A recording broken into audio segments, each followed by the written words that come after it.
Olá a todos, eu me chamo Thiago Medeiros, eu sou mestrando do Programa de Pós-Graduação no Mestrado Profissional em Educação Física em Rede Nacional, PROEF.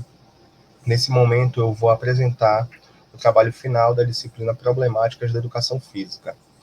Nesse trabalho final foi proposto que os alunos confeccionassem um mapa conceitual das problemáticas estudadas ao longo da disciplina. Esse primeiro mapa conceitual, a questão focal são quais são as problemáticas que envolvem a disciplina Educação Física na escola. Bom, uma das questões que envolvem as problemáticas são as práticas tradicionais, que são aulas que eram bastante comuns na década de 70, 80, 90, e que hoje existem e são são vistas como problemas que não deveriam mais existir.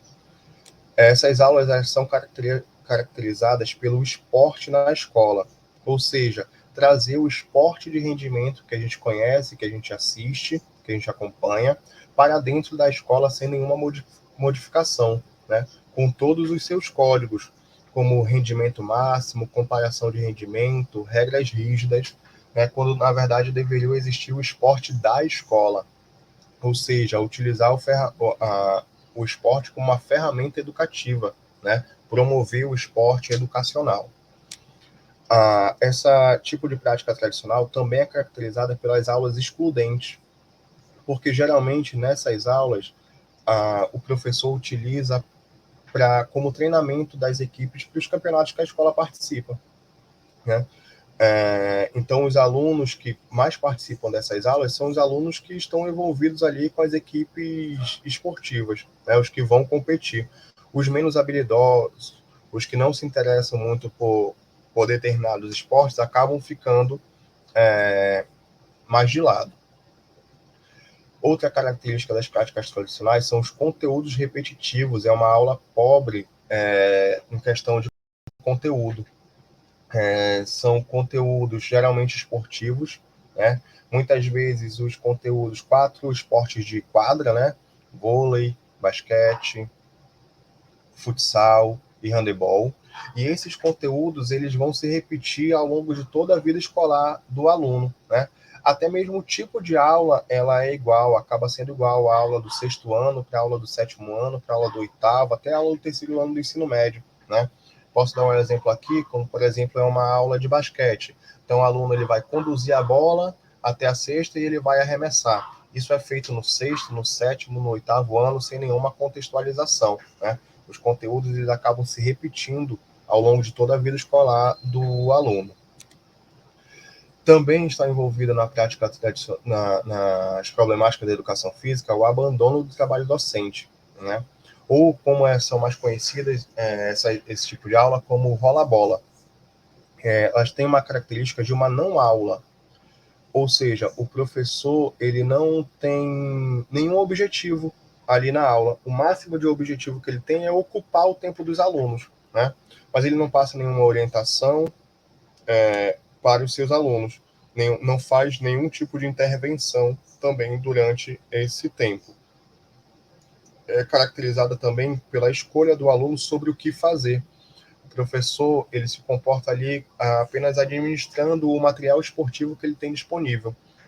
E aí ele distribui esse material, o aluno ele pode praticar a modalidade que ele desejar, ou até mesmo ele pode, se ele desejar, ele não pratica nenhum esporte. Então é comum nesse tipo de aula a gente encontrar alunos conversando, alunos deitados na quadra, mexendo no celular, fazendo até trabalhos de outras disciplinas, porque o aluno ele tem essa autonomia nessas aulas caracterizadas como abandono do trabalho docente. Bom, como esse tema, né, aulas caracterizadas como abandono do trabalho docente, foi algo bastante estudado durante a disciplina, eu criei um outro mapa conceitual em que a questão focal é a gente entender quais são as causas que levam o professor, né, que estudou, que passou 4 anos na faculdade, né, que fez o vestibular, o que leva ele a ter esse tipo de conduta, durante as suas aulas. Ultrapassando um pouco aquele conceito que a gente tem de apenas o professor porque ele é preguiçoso, porque ele não quer, né? Mas tem outras causas que podem levar esse professor a seguir esse caminho. Uma das causas é o processo de transformação da área.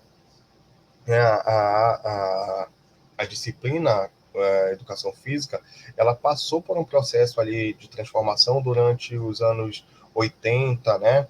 E ela ainda vem passando, muito orientado pelo movimento renovador, né? Em que começaram a questionar os tipos de aula que eram ministradas na educação física escolar, né? Começaram a questionar principalmente aquelas aulas, como eu falei no início, que eram práticas tradicionais voltadas a treinamento de equipes durante o tempo de aula, né? Isso começou a não ser bem visto, né? Começaram a pensar que aquilo não era a função da educação física escolar, né?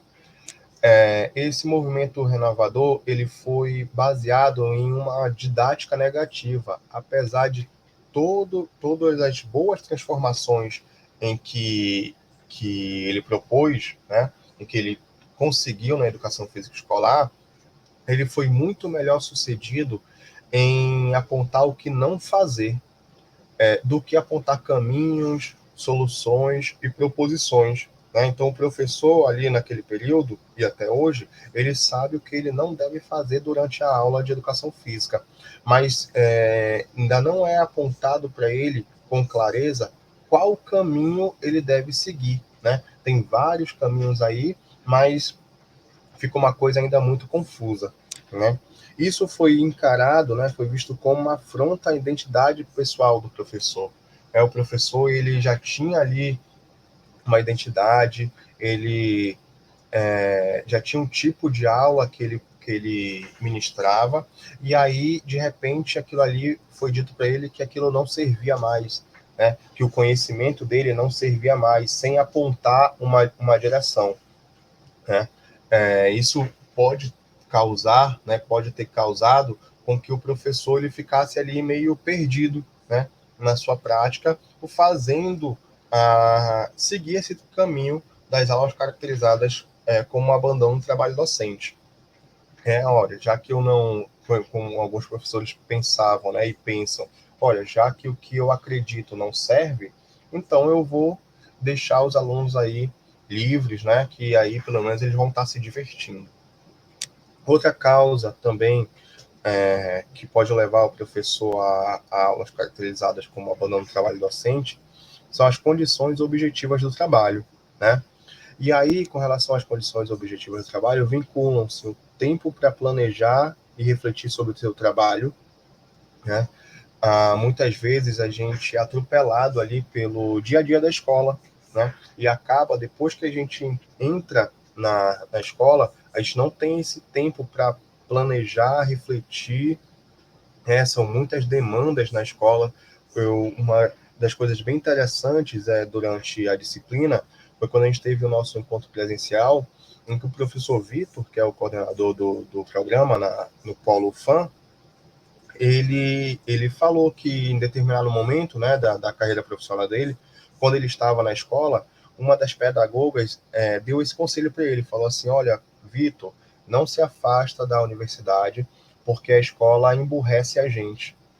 O que ela quis dizer ali é exatamente isso, que a escola ela acaba atropelando a gente, não que a gente vai emburrecer, né, no sentido literal, mas no sentido figurativo de que a gente não consegue mais refletir sobre a nossa prática, né? A gente é atropelado ali pelo dia a dia, pelas demandas da escola. Também estão relacionadas às condições objetivas do trabalho, a remuneração salarial, é algo bastante importante, principalmente na questão motivacional, e para que o professor não tenha, né, que tem um outro tipo de atividade durante, além da sua, que é ministrar aulas, né? Então, o professor que tem uma remuneração baixa, ele geralmente tem um bico, né, faz uma outra coisa para poder complementar a renda e acaba deixando, né, abandonando os alunos ou se desmotivando, né? E pode causar, né, fazer com que ele comece a ministrar aulas caracterizadas por abandono do trabalho docente.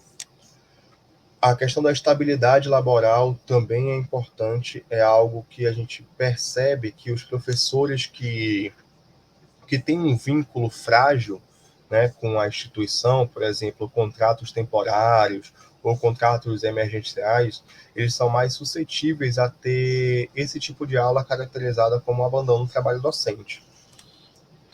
A quantidade de alunos em sala de aula, o número de escolas, né, tudo isso dificulta com que o professor ele tenha uma prática de melhor qualidade, né? Às vezes o professor está ali numa aula do ensino médio com 40, 45 alunos.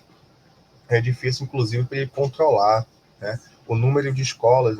O professor ele trabalha em uma escola de manhã, ele almoça nessa escola, tem que se deslocar para outra escola, né? Às vezes, para complementar a carga horária, ele tem que estar no mesmo turno, né? No período vespertino, ele está em uma escola e depois ele tem que terminar indo em outra escola para complementar a carga horária. Também é algo que dificulta a vida desse professor, né? Também com relação às condições objetivas do trabalho, vincula-se a infraestrutura e o material didático, né? O professor, em alguns casos, ele não tem ali um espaço adequado para ministrar aula, ele não tem os materiais esportivos, né? Ele não tem uma bola, ele não tem um bambolê, né? E aí ele acaba fazendo o que dá, né? E às vezes o que dá para fazer na cabeça desse professor é deixar os alunos à vontade brincando, né? Sem nenhuma intervenção. Outra causa que pode levar a aulas caracterizadas como abandono do trabalho docente ou rola-bola é a cultura escolar. Nesse caso, a cultura escolar ela age como um facilitador dessa prática, né? O primeiro facilitador é o pouco conhecimento da equipe pedagógica. Então, a pedagoga, a diretor ou diretora, né, eles não sabem diferenciar uma prática tradicional, uma prática inovadora ou até uma prática caracterizada como um abandono do trabalho docente, uma não aula, né, porque elas só vão ver os alunos praticando ali, né? Esse pouco conhecimento faz com que essa equipe pedagógica ela também não tenha como cobrar o professor, ou até mesmo orientar, ou chamar atenção para a sua prática, profissional, né? Um outro facilitador com relação à cultura escolar é o caráter funcional desse tipo de aula, né, caracterizada como abandono do trabalho docente. Então, muitas vezes a escola ela gosta do professor que tem esse tipo de aula, porque ela pode usar esse tipo de aula como se fosse uma carta coringa, né? Então, não teve aula para a turma do sexto ano, chama o professor de educação física, manda os meninos para a quadra, o professor de educação física vai lá e vai deixar os meninos brincando, né? Tem uma prova para fazer, os alunos vão sair mais cedo, chama o professor de educação física, leva todo mundo para a quadra, todo mundo que terminou a prova, né? Os alunos eles estão muito agitados. Olha, professor, então esses alunos eles não vão para a aula, né? Pode usar isso como chantagem, né?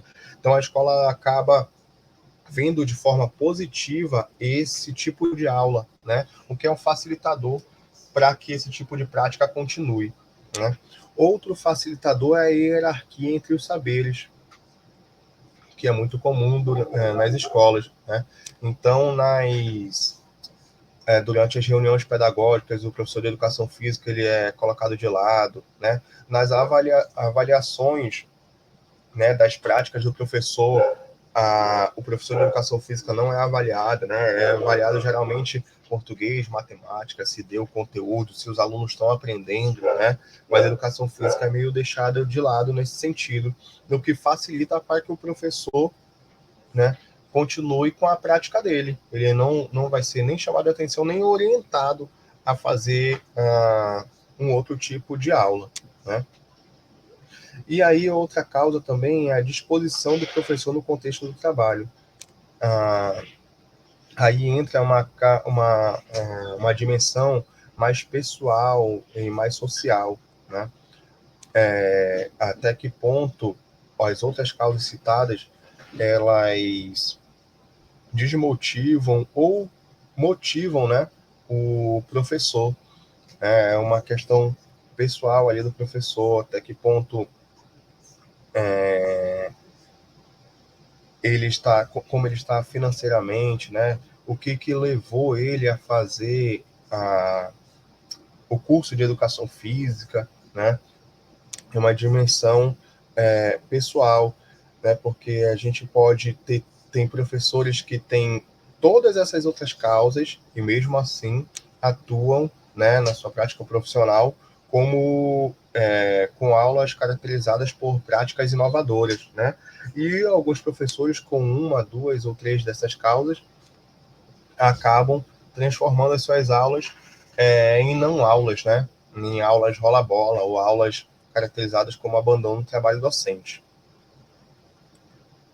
Bom, voltando aqui para as problemáticas da educação física, a outra problemática que envolve são as dispensas dos alunos, né? Essas dispensas, elas foram determinadas pela Lei 10.793, né?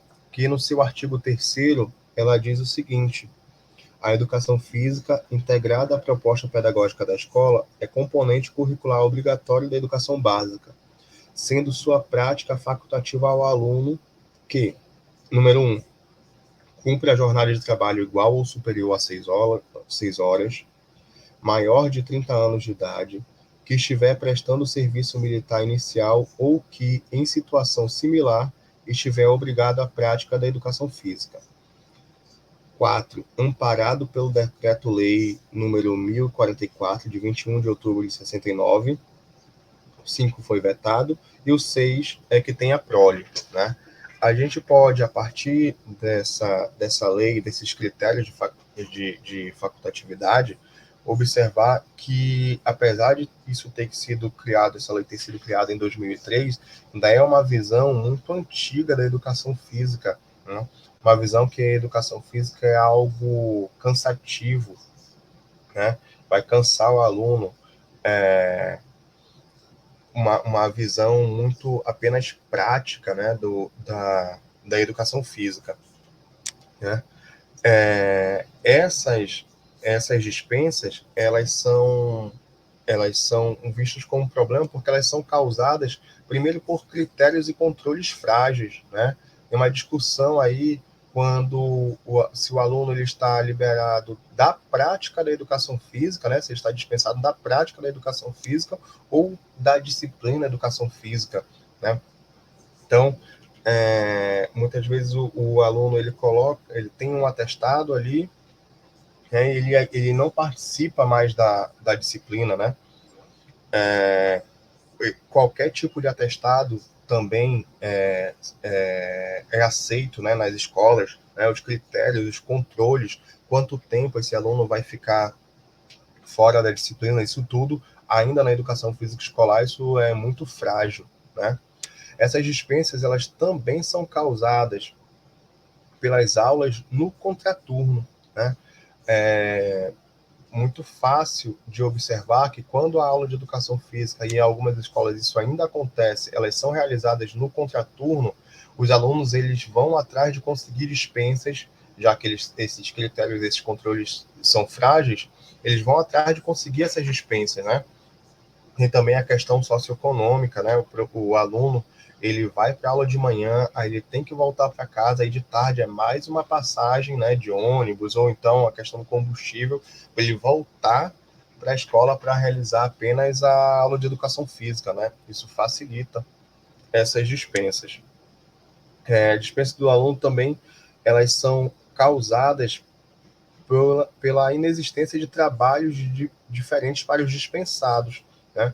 Então, como eu falei, tem uma discussão sobre se o aluno ele está dispensado da disciplina de educação física ou da parte prática de educação física, né? Os alunos que são dispensados, em alguns casos, eles não têm trabalhos diferenciados, né? Eles ficam sentados observando a aula e no final eles vão ter a mesma nota, né? Vão ter a mesma pontuação que os alunos que estão ali praticando a aula, né? O que faz com que apenas os alunos que gostem mesmo da disciplina continuem praticando, né? E a dispensa também é causada pela cultura do ensino médio, né? Existe aí na educação física uma cultura de que no ensino médio o aluno ele só pratica se ele quiser, né? A disciplina, até como eu falei, os critérios eles são frágeis, os controles são muito frágeis. Então o aluno ele consegue qualquer atestado, no ensino médio ele não precisa mais praticar a, a disciplina educação física, né? Principalmente quando chega ali no terceiro ano do ensino médio. Bom, todas essas causas e as dispensas, elas facilitam o afastamento dos alunos, né? Então, apenas os alunos que gostam da disciplina, que querem praticar a disciplina, eles vão continuar participando. Os outros, eles são facilmente afastados. Isso também é uma problemática da educação física. Eles ficam ali à margem, né, da disciplina, e aí não são ministrados conteúdos que poderiam ser importantes, né, na sua formação tanto física quanto social e cognitiva, né? Outra problemática que envolve a educação física é a pouca conexão entre a teoria e a prática, né? Isso relaciona-se com a valorização do fazer com relação ao saber sobre o fazer, né? São aulas geralmente práticas, né? Em que o aluno ele tem que fazer e ele não sabe por que ele está fazendo, para que vai servir aquilo, né? Então, numa aula, por exemplo, de basquete, né? Ele tem que conduzir a bola, como você bem no início, tem que conduzir a bola, e aí ele vai arremessar, mas ele não sabe em que momento ele vai arremessar, né? Para que ele vai arremessar ali daquela distância, se tem outras possibilidades, né? Além do arremesso, isso daí não vai ser dito para ele, né? Ele tem apenas que fazer, né?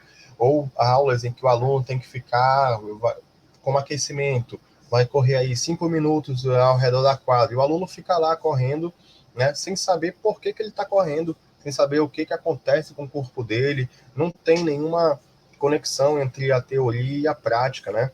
Muitas vezes, inclusive, a aula que está sendo ministrada em sala de aula é de um conteúdo e quando você vai para a quadra é outro conteúdo, né? Então, fica essa lacuna, como se fosse a sala de aula fosse para a gente usar o cérebro e na quadra a gente usa apenas o nosso corpo, a gente não tem que pensar, né? Essa é uma das características que envolve a problemática da educação física, né? Também tem a questão da falta de contextualização. Como eu falei, às vezes a aula de educação física em sala de aula é um conteúdo e quando você vai para a quadra é outro conteúdo, né? Você está estudando, por exemplo,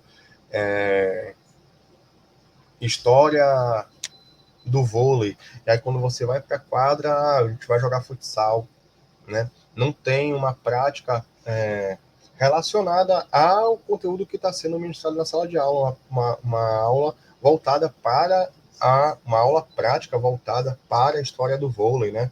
Quais foram as mudanças, por que ocorreram essas mudanças, né? Contextualizar ali o que aconteceu no esporte, se esse for o conteúdo, né, que está sendo ministrado. Pode, inclusive, ser outro. Isso faz com que as aulas elas tenham pouca atratividade, né? E aí também leva ao afastamento dos alunos, né? As aulas elas não são atrativas, são aulas em que o aluno vai fazer sem saber o porquê que está fazendo, né? Não tem uma contextualização, não há algo interessante. Então, isso aí gera também o afastamento dos alunos, principalmente quando eles vão avançando nas séries, né? É muito comum durante o ensino fundamental 1 que a aula preferida de educação física seja preferida dos alunos seja educação física. E aí isso vai diminuindo, né, ao mesmo tempo que eles vão avançando nas séries, né? Claro que eles vão tendo outros interesses, né?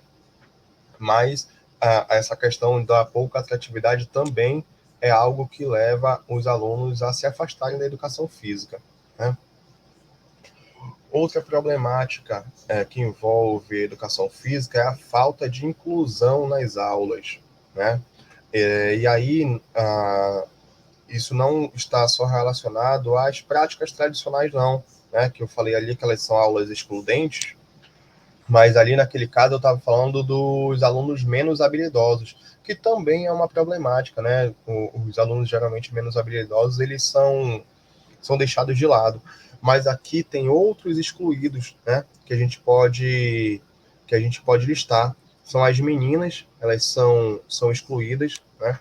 Por, por diversos motivos, né? Elas não é oportunizado para elas a mesma prática que os meninos têm, as mesmas oportunidades, né? Com relação à prática que os meninos têm, né? Muitas vezes quando são oportunizadas essas práticas, elas são ridicularizadas, né? Eu chamo assim, pelos outros colegas, né? É muito comum a menina tá jogando, né? Tá se esforçando e aí ela escutar, né? Olha só, a fulana tá correndo igual um homem, né? Olha, ela chutou forte, chutou igual um macho, e isso faz com que as alunas se retraiam, né? Ou também um outro problema é que elas são sexualizadas, né? Durante a prática, né? Geralmente, quando você está praticando um esporte, você vai usar uma roupa mais confortável. As meninas, elas usam legs, né? Elas usam shorts mais apertados ali, e ali durante o jogo ela pode cair, né? Ela pode passar por cima de outro, e aquilo ali ser sexualizado também faz com que as alunas elas sejam não queiram participar, né, da aula de educação física, né? Isso gera também um afastamento dessas meninas da aula de educação física, né? A discussão também que acontece que aconteceu inclusive durante a disciplina, né? São se as aulas elas vão ser mistas ou se a gente vai separar essas aulas por gênero, né?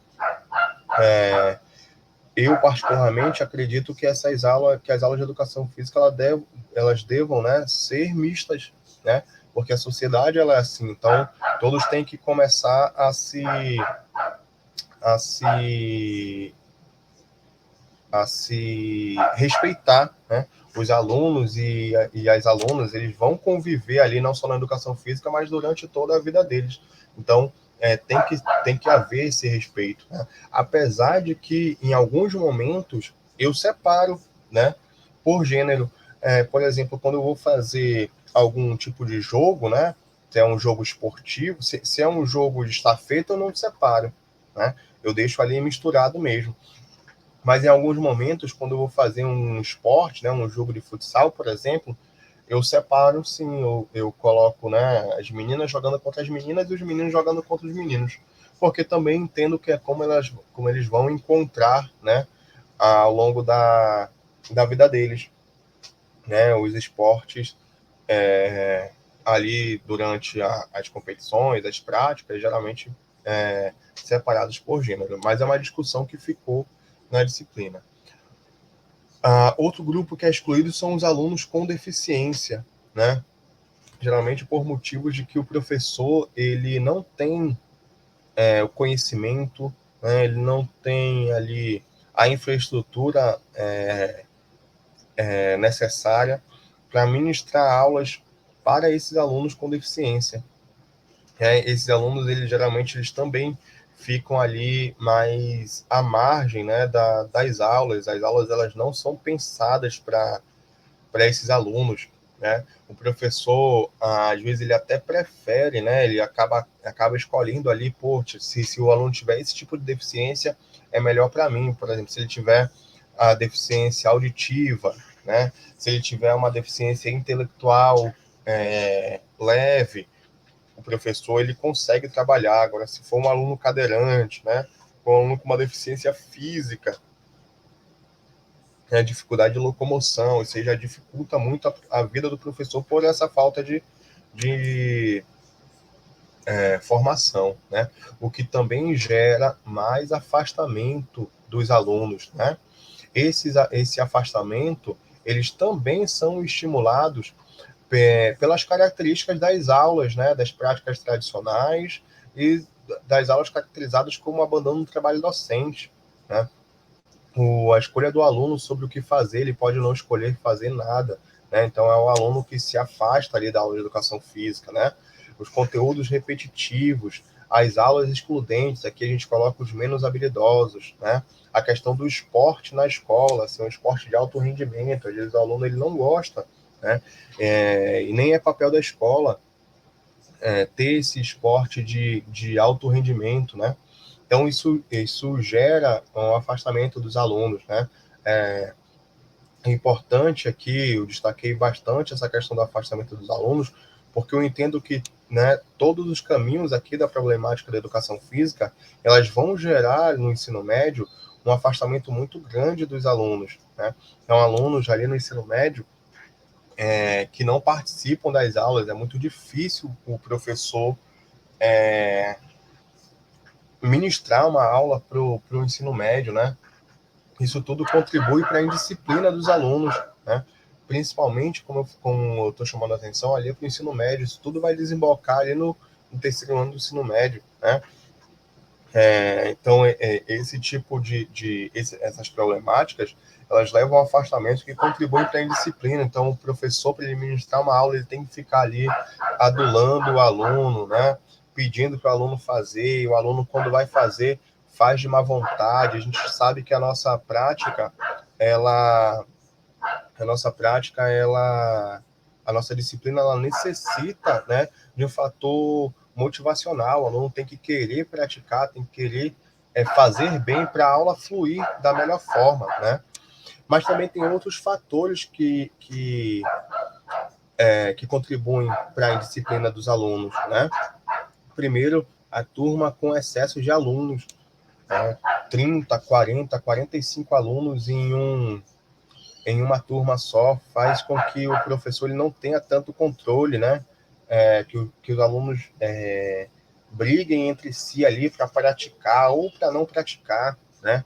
A aula de educação física, né? Outro fator são os alunos na mesma série, mas com diferentes faixas etárias, né? São alunos ali de 9 anos, e aí tem um aluno só com 15, né? Aí isso ali vai causar um atrito, né? Uma turma com alunos do sexto ano, que tem 11, 12 anos, aí tem um aluno com 17 anos, com 18 anos, aquilo ali causa um atrito na turma, né? E um outro fator é o contexto social do aluno, onde que esse aluno mora, né? Como é a estrutura familiar desse aluno, né? Que ele está inserido, se ele tem uma mãe presente, um pai presente, né? Se não tem um contexto de drogas ali, se ele se alimenta, né? Corretamente, se ele não tem que sair da escola e ter que pedir dinheiro, ter que ficar na frente de lanchonete pedindo comida, né? Isso tudo são fatores que podem auxiliar nessa indisciplina dos alunos, né? Pode afetar essa indisciplina dos alunos, né? Estamos chegando aqui finalizando aqui a apresentação. Eu espero ter contribuído para o entendimento sobre as problemáticas da educação física. Agradeço aí aos professores, aos tutores da disciplina, que a gente possa se encontrar mais vezes para discutir essas problemáticas da educação física. Muito obrigado.